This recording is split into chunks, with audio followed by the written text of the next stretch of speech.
Mrs RV चॅनलवरती सर्वांचं मंडळी स्वागत आहे। तर मी एक्सरसाइज करण्यासाठी बाहेर चाललेलो आहे मंडळी। तर बघू शकता मंडळी वातावरण बाहेरचं एकदम मस्त आहे। गुड मॉर्निंग, शुभप्रभात मंडळी, कसे आहात? तर मंडळी सकाळचे वाजलेले आहेत 7:30। तर मंडळी आता आम्ही नाश्ता वगैरे करणार आहे। तर मंडळी आता थोडा पाऊस वगैरे थांबलेला आहे, बऱ्याच दिवस झाला आता पाऊस आलेलाच नाहीये, तरी पण मंडळी मी तुम्हाला वातावरण दाखवतो।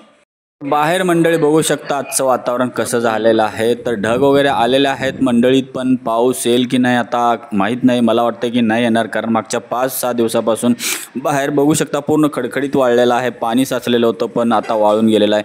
तर तिथं डोंगर बघू शकता किती। प्रियानं बघू शकता आज केलेले वांग्याची भाजी सुकी आहे। तर इकडे बघू शकता भाकरीची तयारी चालू आहे। तर भाकरी आता बनत आहे, बनल्या बनल्या आम्ही जेवायला बसणार आहे। तर बाहेर आमचा शेजारी मामा बघू शकता, तोही मला वाटतं कुठंतरी नाश्ता पाणी करून आलेलाच असेल। तर प्रियानं ताट बनवलेलं आहे मंडळी, असं ताट आहे आजचं। पापड आहे, लोणचं घरीच बनवलेलं आहे, आंबे गावाकडले होते तर त्याचंच बनवलेलं आहे। इकडे बघू शकता वांग एकदम, आणि लोणचं बघू शकता मंडळी, खूपच छान लोणचं झालं होतं। आता तुम्हाला फक्त बघायला मिळतंय, पण ॲक्च्युली मी खाऊन बघितलं होतं, खूपच छान झालेलं आहे। मंडळी नमस्कार। तर दुपारच्या 1 वाजलेले आहेत, तर मी जेवणाला सुरू करत आहे। तर मंडळी आजचं जेवण बघू शकता, अशा पद्धतीने जेवण आहे। आर्यूबाई इथं कार्टून बघत बसलेले आहेत मंडळी बघू शकता। तर मंडळी मला बघूनच आता तोंडाला पाणी सुटलेलं आहे, कारण वांग मंडळी मला सर्वात जास्त आवडतं, त्याच्यामुळे केलेलं आहे प्रियानं। तर लोणचं बघा, तर आता मी टेस्ट करणार आहे ॲक्च्युली। आणि सगळ्यात महत्त्वाचं म्हणजे वांग्याबरोबर ज्वारीची जी भाकरी आहे तर ती सर्वात चांगली लागते। तर मी आता टेस्ट करणार आहे मंडळी, तुम्हाला पण सांगतो की कसं झालेले आहे भाजी आणि भाकरीसोबत कशी लागत आहे। तर बघूया आता आपण टेस्ट करून।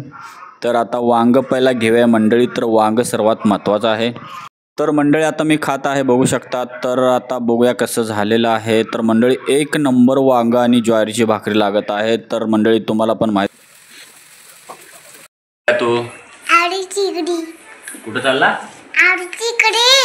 आरुषीकडे। बर, दीदी दीदी आपली येणार आहे का नाही? आरवी दीदी नाही ना खेळायला? कुठं चालली आहे? गार्डनला। Okay okay. संध्याकाळच्या मंडळी 6 वाजलेले आहेत, बाहेर वातावरण बघू शकता। आर्यू भाई आता गार्डनला आलेले आहेत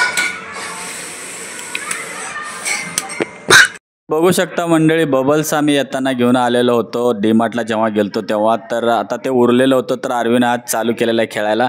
तर भैया बघा फुगं फोडत आहे आणि आर्वी फुगा उडवत आहे। तर अशा पद्धतीनं दोघांची मस्ती चालू आहे। तर भैयाला ॲक्च्युली उडवायचं होतं, पण त्याला उडवायला येतच नाही, कारण तो आत घातल्यानंतर खाली इकडं पाणी सांडून जातं। त्याच्यामुळे मी सांगितलं की आर्वी तू बलून्स जे आहेत ते उडव आणि भैया आपला फोडल। मग दोघांनी मान्य केलेलं आहे। तर बघू शकता मंडळी भैयाची गडबड कशी चालू आहे।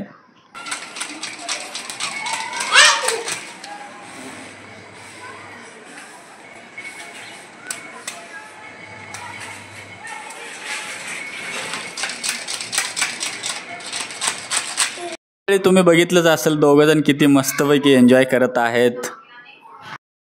तर मंडळी आता आम्ही थोडं चाललेलो आहे बाहेर। तर बघू शकता आर्वी आणि भैया खुश झालेले आहेत, कारण त्यांना बाहेर चाललं म्हणल्यानंतर एकदम भारी वाटतं। कारण की मंडळी बाहेर गेल्यानंतर आईस्क्रीम खायला मिळतं, चॉकलेट मिळतं, तर त्याच्यामुळे भैया आणि आर्वी खुश झालेले आहेत। तर बघू शकता मंडळी बाहेर आलेलोच आहे। तर बघू शकता आता आम्ही भाजीपाला वगैरे खरेदी करणार आहे, म्हणजे एकदा घेतल्यानंतर परत आठवडाभर बघायला लागत नाही। तर बघू शकता अंधार खूप झालेला आहे, तरी आम्ही संध्याकाळी बघू शकता भाकरी शिळी होती तर मी खाल्लेली आहे चटणी सोबत। तर बघू शकता इकडे भात आहे आणि इकडे सकाळच्याच भाज्या प्रियाने घेतलेल्या आहेत, आणि इकडे चमचमीत लोणचं सकाळी केलेलं आहे, हे लोणचं आहे।